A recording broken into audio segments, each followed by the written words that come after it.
அருட்பெருஞ்சோதி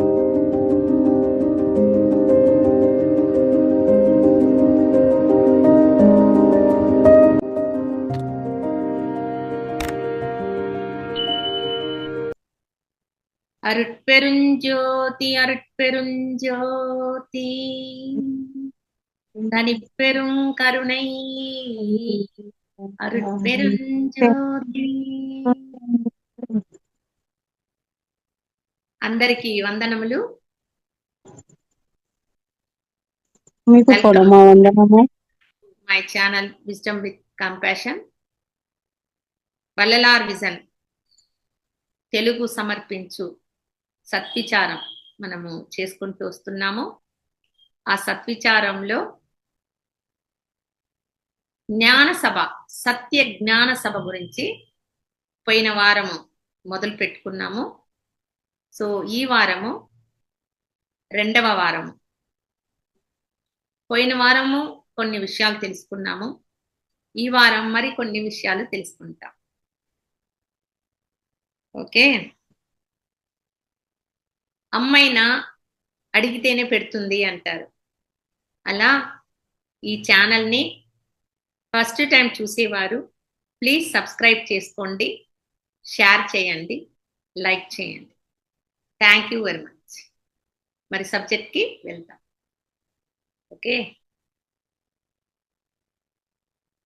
పోయిన వారం మనము జ్ఞాన సభ ఆ నిర్మాణంలో వల్లలార్ మనకి 4 సచ్చీలతల గురించి తెలియజేసింది మనం చూసాము. ఇంద్రియ సచ్చీలతకు సూచించేటట్టు మనకి జ్ఞానసభ చుట్టూ గొలుసు ఉన్నది మనం చూసాం. ఆ గొలుసు ఇంద్రియ సచ్చీలతను మనకి తెలియజేస్తుంది. పక్కన గోడ, కమ్మితో ఉన్న గోడ, ఆ కమ్మీలన్నీ మనకి కరణ సచ్చీలతను సూచిస్తుంది అని తెలుపుకున్నాం. ఆ పక్కన ఉన్న ప్రహారము జీవ సచ్చీలత అని చెప్పుకున్నాము. దానిలో 8 తలుపులు, 16 కిటికీలు ఉంటాయి. అవి ఆత్మ జీవాత్మగా జన్మ తీసుకునేటప్పుడు ఆత్మ తత్వాలు, తాను తీసుకునే ఆత్మతత్వాలు అవి అని చెప్పుకున్నాము.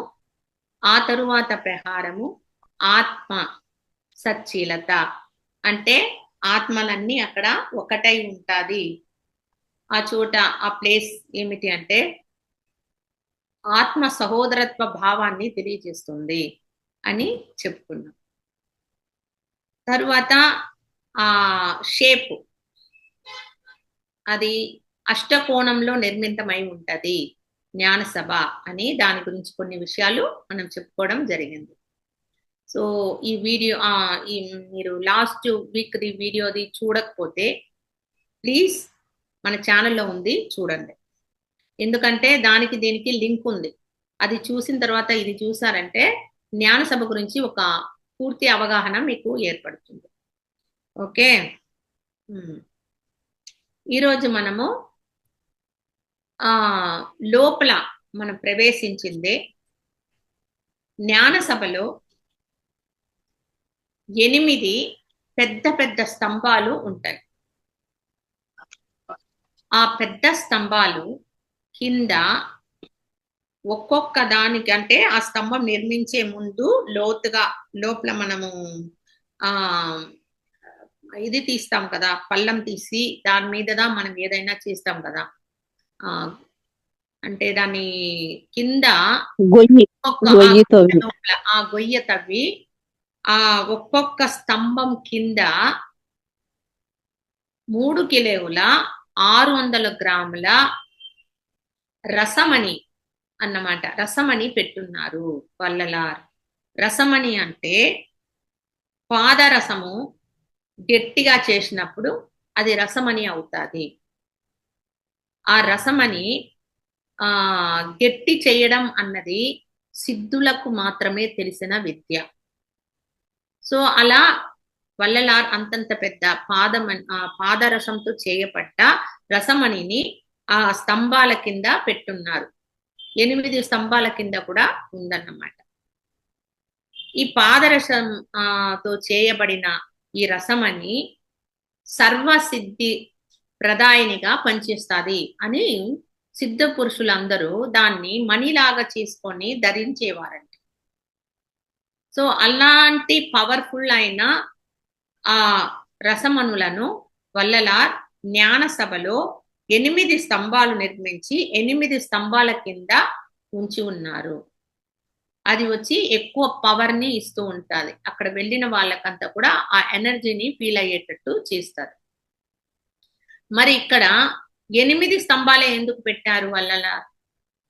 ఎందుకు దానికంటే తక్కువ పెట్టలేదు, దానికంటే ఎక్కువ పెట్టలేదు అని మనం ఆలోచిస్తే ఆ 8 అన్నది దేన్ని సూచిస్తుంది అంటే అష్టమా సిద్ధులను చూపిస్తుంది. సిద్ధులు అంటేనే పవర్ కదా, అలా ఒక్కొక్క స్తంభము కూడా పవర్ ని సూచిస్తుంది అన్నదాన్ని తెలియజేయడం కోసం 8 స్తంభాలను ఆయన ఉంచారన్నమాట. అది ఎక్కడ ఉంటుంది అంటే జీవులందరూ వెళ్ళి జ్యోతి దర్శనం కోసము హాల్ ఉంటుంది. ఆ హాల్లో కూర్చొని దైవాన్ని కీర్తిస్తారు, అగవల్ పాడతారు, మళ్ళీ ఏం చేస్తారు, కీర్తిస్తారు, దైవాన్ని పాటలతో కీర్తిస్తారు. ఆరాం తిరుమురై అనబడే దాంట్లో నుంచి పాటలు ఉన్నాయి, ఆ పాటలన్నీ పాడతారు. ఇప్పుడు మనం చెప్పుకున్నాం ఎల్లాం செயల్కూడం ఆ పాట గాని, సకలము సిద్ధించును ప్రార్థన గాని, మళ్ళీ ఇప్పుడు ప్రేమకు సంబంధించి పాట చెప్పుకున్నాం. ఇవన్నీ కూడా మనం వల్లలార్ దగ్గర, అంటే వల్లలార్ రాసిన పాట అక్కడ జ్ఞాన సభలో పాడుతారన్నమాట. ఎప్పుడైతే జీవులందరూ ఆడ కూర్చొని అగవల్ పాడడం ఇవన్నీ చేసే కొద్దీ వాళ్ళు అతి త్వరలో ఆత్మ దర్శనం పొందగలరు. ఎప్పుడైతే వాళ్ళు ఆత్మ దర్శనం పొందుతారో వాళ్ళందరికీ కూడా ఈ అష్టమా సిద్ధులు సిద్ధిస్తాయి అని తెలియజేస్తున్నారు ఆ యొక్క స్తంభం నిర్మించడం ద్వారా. అయితే ఆ అష్టమా సిద్ధులు ఏమిటి అని ఒకసారి మనం చూసుకున్నట్లయితే అనిమ, మహిమ, గరిమ, లగిమ, ప్రాప్తి, ప్రాకమ్య, ఈసత్వ, వశిత్వ, ఇవి అష్టమా సిద్ధులు. ఈ సిద్ధుల గురించి వల్లలార్ కూడా మన అగవల్ పారాయణం చేస్తూ ఉంటే దాంట్లో ఒక పాట ఉంది, సిరిదినం సిరిదాయ్ పెరిదినం పెరిదాయ్ అని వస్తుందన్నమాట ఆ పాట. అంటే సిరిదినం సిరిదాయ్ అంటే సూక్ష్మముగా, అంటే అనిమ అన్న శక్తి మనకి ఏర్పడినప్పుడు మనము సూక్ష్మముగా మారగలము. అలానే గరిమ అన్న ఆ సిద్ధి ఏర్పడినప్పుడు విశ్వరూపము దాల్చగలము. గరిమ అంటే బరువు అవ్వడము, చాలా ఎక్కువ బరువు. అంటే మనము వెంకటేష్ ఆయన పవన్ కళ్యాణ్ యాక్ట్ చేసిన మూవీ ఒకటి ఉంది, దాంట్లో చూపిస్తారన్నమాట. ఆయన కూర్చుంటాడు, నన్ను కదుపు చూస్తాం అనేసి, పవన్ కళ్యాణ్ దేవుడిగా వస్తాడు దాంట్లో. ఈయన వెంకటేష్ గారు తోసి తోసి చూస్తారు, కదలిపించలేకపోతారనమాట. ఇలానే హనుమంతుడు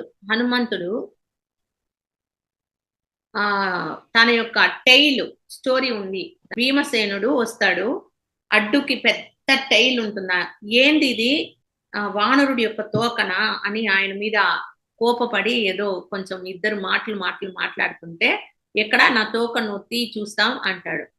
అప్పుడు ఆ తోకను తీయడానికి ప్రయత్నిస్తాడు, ఆయన వల్ల కాదు. సో ఆ శక్తినే గరిమా శక్తి అంటారు. అంటే అంత బరువు అన్నమాట, కదపలేనంత బరువు ఏర్పడుతుంది, దానిని గరిమ అంటారు. లగిమ అంటే తేలిక అవ్వడం, ఆ తేలికగా అయిపోతాం అన్నమాట. తేలికగా అయినప్పుడు నీటి మీద నడవగలము, గాలిలో ఎగరగలము. సో అలాంటి శక్తినే లగిమ అంటాము. ప్రాప్తి అంటే ఏదైనా సరే ప్రాప్తించుకోవడం అన్నది జరుగుతుంది. ప్రాకమ్య అంటే కోరికలన్నీ సిద్ధిస్తుంది. భోగాలన్నీ ప్రాప్తిస్తాదన్నమాట. అది అన్ని పొందుతామన్నమాట, అనుభవిస్తాం. అది ఈ సత్వం అంటే అందరి మీద అందరి మీద మనకు వచ్చి వాళ్ళను పరిపాలించే శక్తి వస్తుంది. ఇక్కడ చాలా మంది చెప్పని విషయము, ఈశత్వ అంటే ఈశ్వర శక్తి. ఈశ్వర శక్తి అంటేనే అద్భుతమైన ప్రాణశక్తి అన్నమాట. ఇక్కడ పరిపాలించడం అంటే ఇక్కడ ఏమిటి అని మనం ఒక విషయం అర్థం చేసుకోవాలి.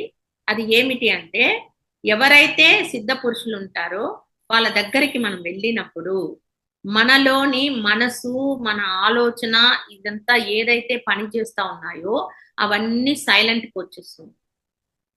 అంటే ఆ చోట అపారమైన శక్తి, ఈశ్వర శక్తి పనిచేస్తుంది.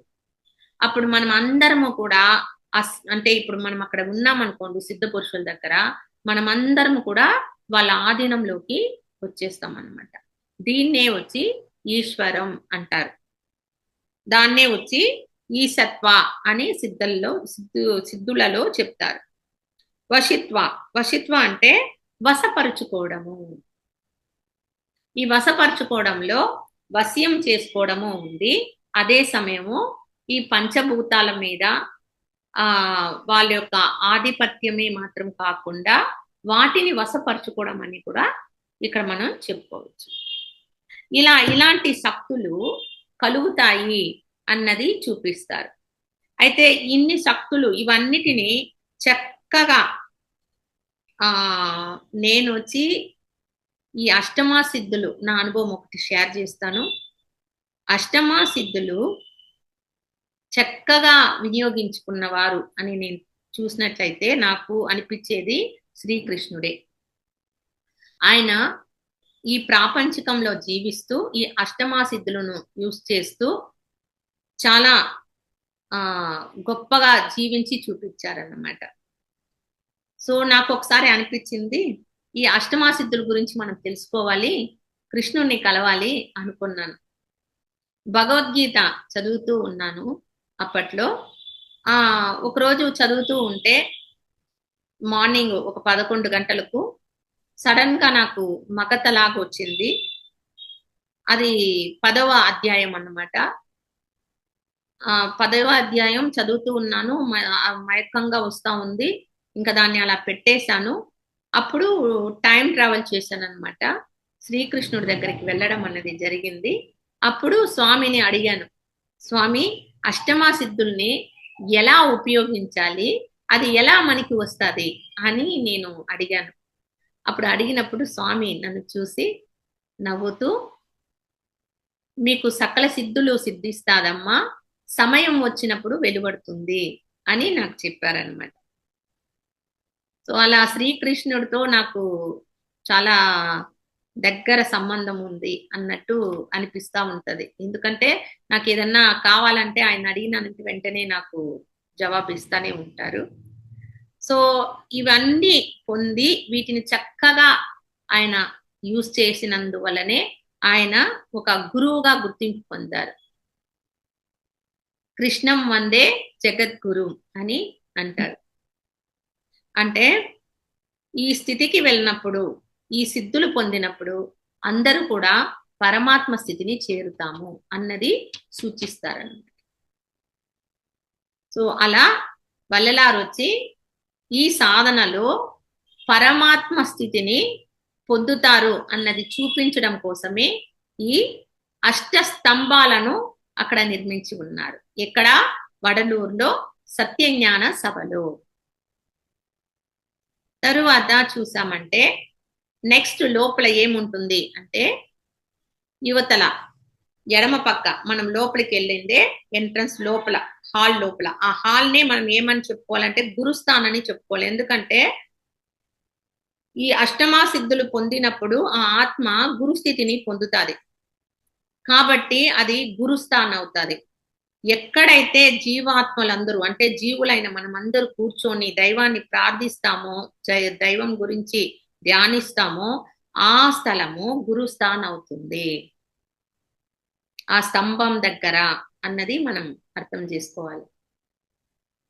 తరువాత మనము అలా చూసామంటే మనకి ఎదురుగా నేరుగా జ్ఞానసభ ఉంటుంది, ఎడమ సైడు చిత్సభ ఉంటుంది, కుడి సైడు పొర్సభ ఉంటుంది. మొత్తం మీద చిత్సభ, పొర్సభ, జ్ఞానసభ ఈ 3 వచ్చి సన్మార్గంలో 3 మెట్లు. దానిలో చిత్సభ ఎలా ఉంటుంది? షేర్ చేయమా, స్క్రీన్ షేర్ చేయి. చిత్సభను పెట్టు ఫస్ట్. ఈ చిత్సభ అన్నది దేనిని సూచిస్తుంది అంటే ఆత్మను సూచిస్తుంది. చిత్సభ అన్నది మన లలాట స్థలము, ఆగ్నేయము, ఆత్మ ఉన్న స్థలం. ఇదే చిత్సభ. దీనికి సిల్వర్ కలర్ పెయింట్ ఉంటుంది, సిల్వర్ వైట్ అన్నమాట. ఇది ఆత్మ యొక్క రంగుగా మనము దీన్ని అర్థం చేసుకోవాలి. ఈ తలుపు తెరిచి లోపల మనకి హారతి చూపిస్తారు. హారతి చూపించేటప్పుడు లోపల ఒక బాక్స్ ఉంటుంది. ఆ బాక్స్ ఇది వరకు ఓపెన్ చేయలేదు, దానిలో ఏముందని ఎవరికి తెలియదు. దాని లోపల ఏముంది అంటే ముక్త స్థితి అన్నది ఉంది. ఎవరైతే చిత్సభను చేరుకుంటారో వారు ముక్త స్థితి పొందుతారు. ముక్త స్థితి అన్నది సన్మార్గంలో మొదటి మెట్టు. ముక్తి ఎన్బది మున్నొరు సాధనం అంటారు వల్లలార్. ముక్తి అన్నది ఒక సాధన మాత్రమే, అది చివరి స్థలము కాదు అని అంటారు.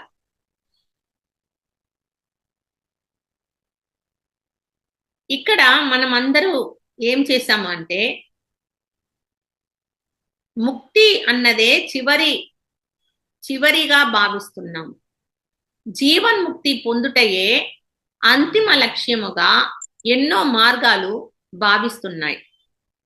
కానీ అవన్నీ సరికాదు అని చెప్తారు వల్లలార్. అక్కడ వెళ్ళేది అన్నది మీకు చివరి స్థితి కాదు. అక్కడికి వెళ్తే శూన్యమే ఉంది, తరువాత శూన్యంలోనే పడతారు. శూన్యంలో ఉండడం సరికానిది. మన శరీరంలో సెల్ ఎలా కొన్ని సెల్స్ ఉన్నాయి కదా, వాటిలో కొన్ని సెల్స్ ఎలాగైతే డెడ్ సెల్ గా అయిపోతాయో, పనికిరాని సెల్ గా అయిపోతాయో, అలానే ప్రతి జీవి కూడా శూన్యంలో వెళ్ళినప్పుడు పనికిరాని వాళ్ళు అయిపోతారు. అలా పనికిరాని వాళ్ళు కాకుండా రెండవ మెట్టు మూడవ మెట్టు అయిన సిద్ధస్థితి, అనుగ్రహ స్థితిని కూడా పొంది దైవానుగ్రహముతో మరణము లేని మహాజీవితాన్ని జీవించాలి. ఇహలోకంలోనే పరలోక ఆనందాన్ని పొందాలి అని వల్లలార్ చెప్తారు.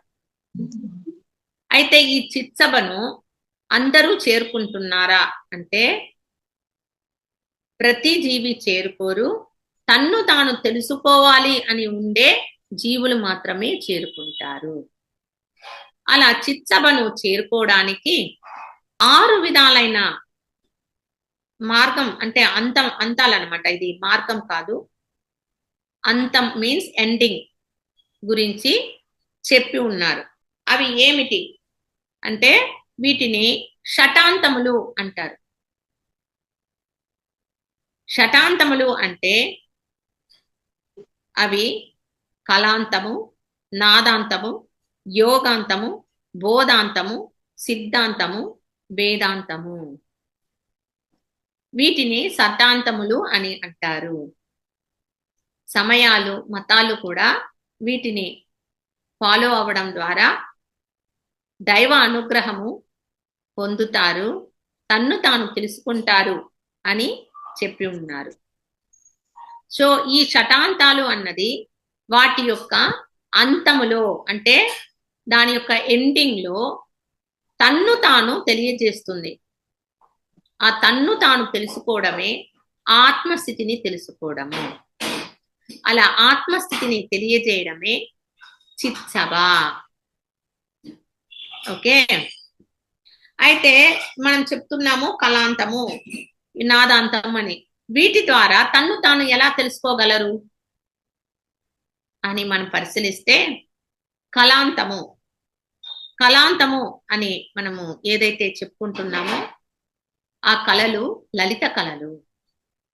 లలిత కళలు 5 ఉన్నాయి: నాట్యము, సంగీతము, చిత్రలేఖనము, శిల్పకళ, కవిత్వం. ఈ 5ని మనము లలిత కళలు అంటాం. ఈ కళలలో కళాకారులు వారి యొక్క నైపుణ్యాన్ని పెంచే కొద్దీ వారిలో ఆనందం ఏర్పడుతుంది.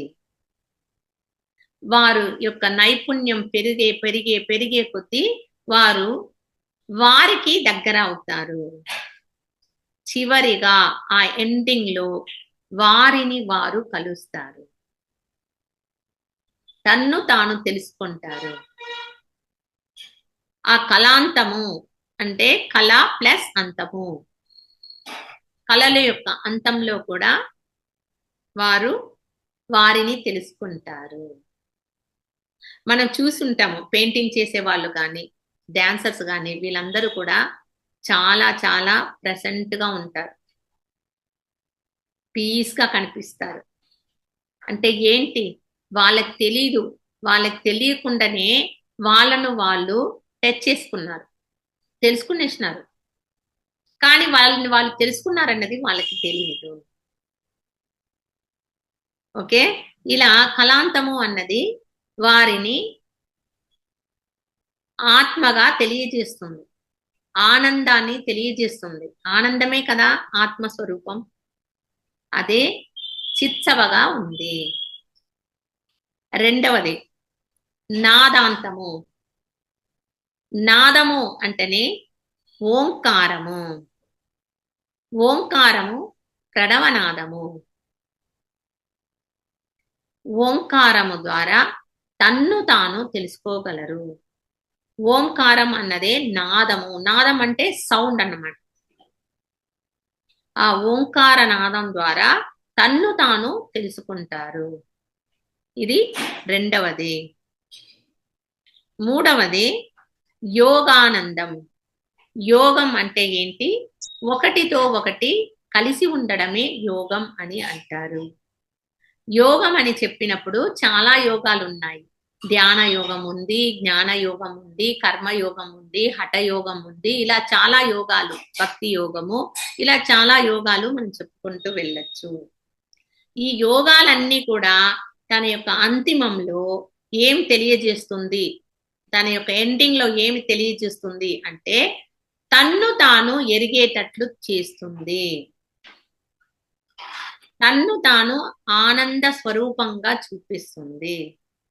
అదిదా చిత్సభ. ఉదాహరణకు మనం తీసుకోవాలంటే కర్మయోగాన్ని తీసుకుంటాం. కర్మయోగం అంటే ఏమిటి, ఒక పనిని చేసేటప్పుడు ఆ పని మీద మనసు పెట్టి చేయడాన్ని కర్మయోగము అని అంటాం. ఆ యోగము కూడా నిస్వార్థముగా చేసినప్పుడు దాన్ని నిస్వార్థ కర్మ అని చెప్తాం.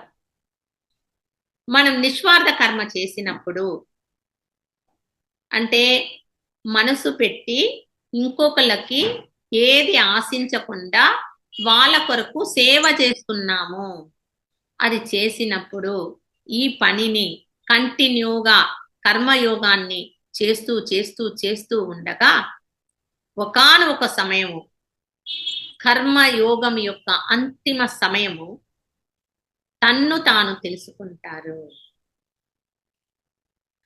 మనమే కొన్ని విషయాలు ఆలోచిస్తే మనకే తెలుస్తుంది. నాకైతే దీంట్లో ఒక అనుభవం షేర్ చేస్తాను. ఒక 25 years బిఫోర్ మేము పుత్తూరులో ఉండేవాళ్ళము.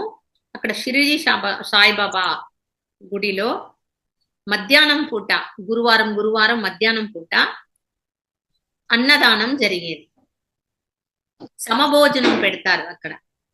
భిక్ష వాళ్ళు అని లేదు, మామూలు మనుషులని లేదు, గొప్ప వాళ్ళని లేదు, అందరూ సమానంగా బండిలో కూర్చుంటారు. కూర్చొని పెట్టడం అన్నమాట. అలా కూర్చున్నప్పుడు అందరికీ భోజనం వడ్డిస్తామన్నమాట. ఆ సర్వీస్ లో మా ఫ్రెండ్ నన్ను పిలుచుకోవెళ్ళింది. నేను చేశాను వారం చేసినప్పుడు. ఆ వారం చేసినప్పుడు అక్కడ ఒక్కొక్క వారము ఒక్కొక్క విధమైన అనుభవం నేను పొందాను. చివరిగా ఒక సంతోషమైన స్థితి, తృప్తి పొందిన స్థితి నాకు అక్కడ కలిగింది. సో ఇక్కడ నేను ఉదాహరణకి ఎందుకు కర్మయోగం చెప్పానంటే అది నేను అనుభవం పొందినాను కాబట్టి దాన్ని మీకు షేర్ చేయడం కోసం దాన్ని తీసుకున్నాను. హఠయోగము, ధ్యాన యోగము ద్వారా కూడా మనం తెలుసుకోవచ్చు. ఈ ధ్యానం అంటే ధ్యానం మనము అది బ్రహ్మకుమారి ధ్యానం అవ్వచ్చు, పిరమిడ్ ధ్యానం అవ్వచ్చు, ఏ ధ్యానం అయినా సరే ఆ ధ్యాన యోగం కూడా మనల్ని ఆత్మగానే తెలియజేస్తుంది. ఓకే, 3 అయ్యింది. 4వది బోధాంతము. బోధాంతము అంటే గొప్ప గొప్ప పుస్తకాలు అన్నమాట. బ్రహ్మజ్ఞాన పుస్తకాలు, ఆత్మజ్ఞాన పుస్తకాలు, వీటన్నిటిని వాళ్ళు పఠించి అంటే చదువుతారన్నమాట. ఫస్ట్ చదివి దాన్ని బోధిస్తారు ఇతరులకు. చదివినది ఊరికే ఉంచుకోరు, చెప్తారు ఇతరులకు. అలా బోధించడం ద్వారా వారు ఆ యొక్క అంతిమంగా తన్ను తాను తెలుసుకుంటారు. ఆ బోధించడంలో వారికే బోధపడుతుంది తాను ఆత్మ స్వరూపమై ఉన్నాము అన్నది వారికి బోధపడుతుంది. సో అదే చిత్సభ. ఓకే, తరువాత సిద్ధాంతము. సిద్ధాంతము అంటే ఏమిటి అంటే పూర్వము ఈ ఋషులు వీళ్ళందరూ ఒక విషయాన్ని కనుక్కొని ఆ విషయాన్ని ఆచరణలో తీసుకోవచ్చి దాన్ని ప్రజలకు అందించి ప్రజలు కూడా దాన్ని ఆచరించడం చేస్తూ ఉంటారు. అలా వాళ్ళు తీసుకోవచ్చిన దాన్ని ఆచరిస్తూ ఉన్నారు కాబట్టి దానినే సిద్ధాంతము అని అంటారు. ఉదాహరణకు బుద్ధుడు మనకి ఇచ్చిన ధ్యానం ఆనాపానసతి, అది ఒక సిద్ధాంతం. ఆనాపానసతి అన్న ఆ ప్రక్రియ ఉంది చూడండి, ఆ ప్రక్రియను సిద్ధాంతం అని అంటాం. ఆ సిద్ధాంతాన్ని అందరూ ఫాలో చేసినప్పుడు తన్ను తాను తెలుసుకోగలరు. అలానే ఈ సిద్ధాంతాలు చాలా ఉన్నాయి.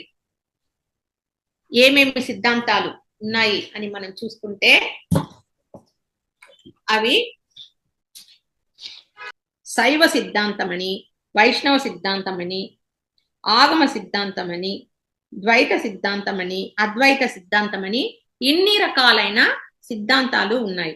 ఓకే, సో అది కూడా ఏం చేస్తుంది అంటే దాని యొక్క అంతిమంగా అది కూడా ఆత్మగానే చూపిస్తుంది, మనల్ని మనము తెలుసుకునేటట్టు చేసేది అది కూడా. తరువాత వేదాంతము. ఓకే, వేదాంతము అంటే మనకి తెలుసు కదా, వేదాంతము 4 వేదాంతాల గురించి తెలుసు. ఋగ్వేదము, యజుర్వేదము, సామవేదము, అధర్వణ వేదము. ఈ వేదాలలో చివరిగా ఉండేవి ఉపనిషత్తు అని అంటారు. ఓకే, ఈ ఉపనిషత్తులు కూడా వేదాల కిందే వస్తుంది మనకి. ఓకే, ఈ ఉపనిషత్తులు దేన్ని తెలియజేస్తుంది అని మనం చూస్తే ఇవి జీవుడికి తన్ను తాను తెలుసుకునేటట్లు చేస్తుంది. వేదాంతం ఏమేమి తెలియజేస్తుందంటే ప్రజ్ఞానం బ్రహ్మ, తత్వమసి, అహం బ్రహ్మాస్మి, ఆనందో బ్రహ్మ అని మనకి తెలియజేసి ఉంది. అంతేకాదు ఈ వేదాంతములో ఒక మంత్రం ఉంది. అది ఏమిటి అంటే అసతోమ సద్గమయ, తమసోమ జ్యోతిర్గమయ, మృత్యోర్మ అమృతం గమయ అని ఇవ్వబడి ఉంది. అది దేనిని మనకి తెలియజేస్తుంది? దాని యొక్క మీనింగ్ మనం చూసినట్టయితే,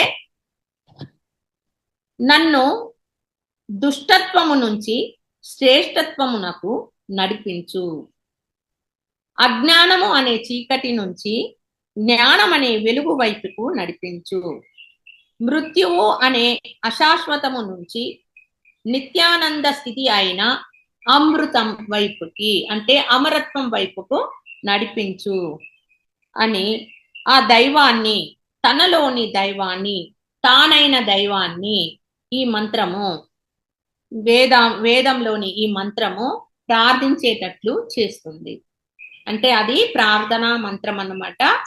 ఆ మంత్రము ఇలా మనకి వివరిస్తా ఉందన్నమాట. అంటే ఇది కూడా మనకి అమరత్వాన్ని పొందండి, దైవ స్థితిని పొందనినే తెలియజేస్తా ఉంది.